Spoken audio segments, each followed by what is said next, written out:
آج کا جو ہمارا حوالہ ہے مقدس متی کی انجیل اس کا نامہ باب 27ویں آیت سے لے کر 31ویں آیت کے آخر تک۔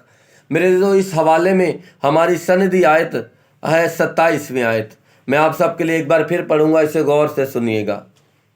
جب یسوع وہاں سے آگے بڑھا تو 2 اندھے اس کے پیچھے یہ پکارتے ہوئے چلے کہ اے ابن داؤد، ہم پر رحم کر۔ میرے عزیزو، مقدس متی کا اصلی نام لاوی تھا اور ان کے والد محترم کا نام حلفئی تھا۔ وہ پیشے کے اعتبار سے انکم ٹیکس کلیکٹر تھے۔ مقدس متی یہودی تھے اور مقدس متی جب روح القدس کی رہنمائی میں اس انجیل کو تحریر فرماتے ہیں تو میرے عزیزو، وہ یہودی نومرید یہودی مسیحیوں کے لیے اس انجیل کو لکھتے ہیں جو بالخصوص یونانی بولنے والے تھے۔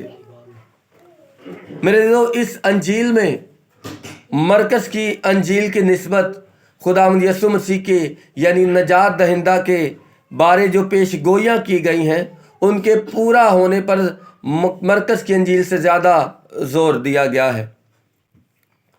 میرے عزیزو، چونکہ یہودیوں کا جو دستور تھا وہ 2 نام رکھنے کا تھا، اس لیے مقدس متی کا جو اصلی نام تھا وہ لاوی تھا، اور بعد ازاں جب ہم مقدس متی کی انجیل کا 9ویں باب کا مطالعہ کرتے ہیں تو بطور لکھنے والے مقدس متی اپنا نام لاوی کی بجائے متی پیش کرتے ہیں، اور متی کے نام کے مطلب ہے خدا کی بخشش۔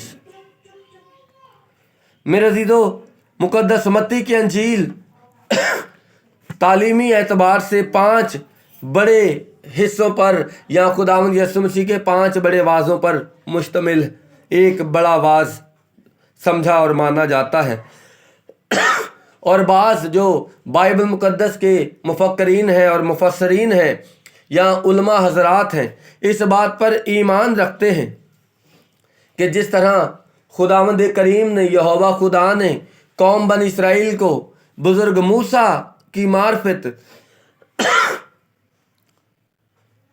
کوہ سینا پر شریعت عطا فرمائی اور شریعت کی 5 کتابیں عطا فرمائی، اسی طرح مقدس متی کی جو انجیل ہے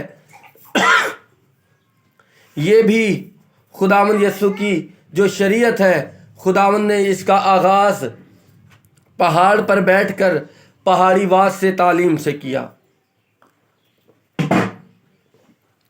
مقدس متی کی انجیل کا جو سب سے بڑا مضمون ہے میرے عزیزو، وہ مضمون ہے خوشخبری، یا کہہ لیجئے خوشخبری کی انجیل، یا کہہ لیجئے نجات کی خوشخبری۔ اور یہ خوشخبری عالمگیر حیثیت رکھتی ہے۔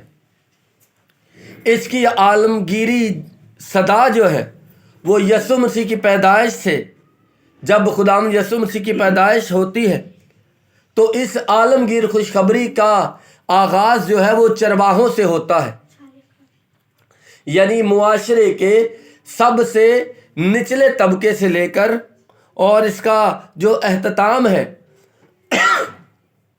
اس آغاز سے اختتام کے درمیان، جس کا آغاز چرواہوں سے ہوتا ہے، چرواہوں سے مجوسیوں تک پہنچتی ہے یہ صدا، اور پھر خداوند یسوع خود اس کا حکم دیتے ہیں جس کو ہم ارشاد اعظم کہتے ہیں کہ ساری قوموں میں جا کر، سب قوموں میں جا کر انجیل کی بشارت دو اور انہیں شاگرد بناؤ۔ یعنی یہ نجات کی جو خوشخبری ہے، در حقیقت خوشخبری یہ ہے کہ ہر رنگ و نسل، ہر قوم کے لیے نجات اور یہ خوشخبری پہنچانا ضروری ہے، اور یہ عالمگیر جو خوشخبری ہے یہ ہر رنگ نسل اور قوم کے لوگوں کے لیے ہے۔ میرے عزیزو، خوشخبری کیا ہے؟ جو خوشخبری جس کا اظہار مقدس متی اپنی انجیل میں بارہا دور پر بیان فرماتے ہیں، یہ خوشخبری کیا ہے؟ میرے عزیزو، آئیں میرے ساتھ نکالیں مقدس لوکا کی انجیل، اس کا 19واں باب اور اس کی 10ویں آیت۔